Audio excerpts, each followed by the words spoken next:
Chuck, I'm in awe of your journey and what you've done with that journey.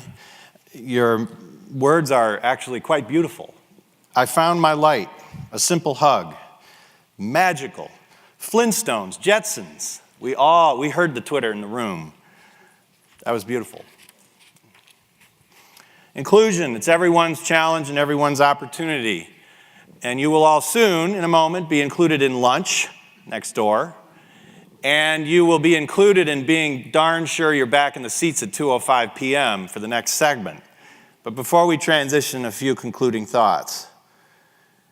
20 years from now, it seems like we're making some progress here. We're nowhere near finished. We've got a long way to go. But could we perhaps have a modest version of Dr. King's vision 20 years from now where we don't even have to have these conversations? Could that one day be possible? But just when we think we're making progress, and I believe that we are, the world's changing again.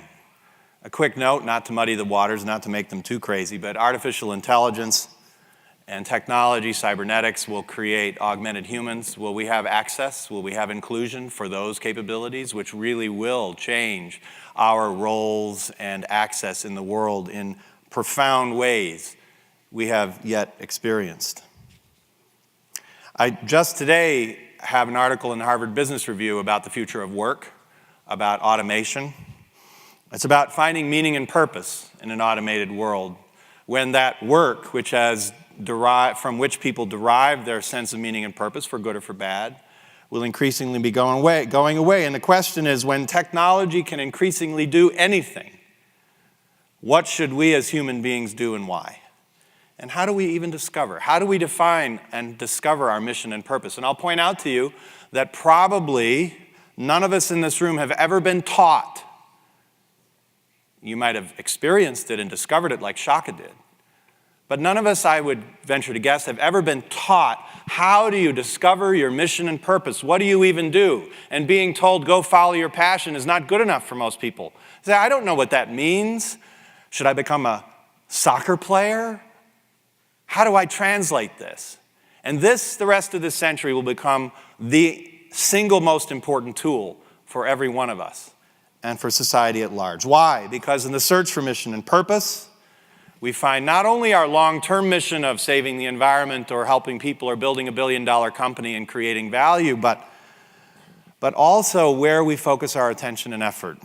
A good friend of mine, Richard Boley, used to be at the State Department, was in charge of helping reach out around the world with entrepreneurship support from our country. It still is part of the American brand, thanks be to God.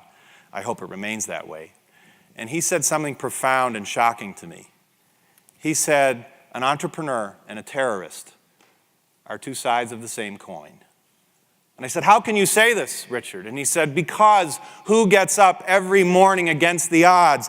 Who sees a vision and goes and lays their life on the line to make it happen, risks their relationships, risks their bank account, risks everything to make a vision of the future happen? But an entrepreneur and a terrorist.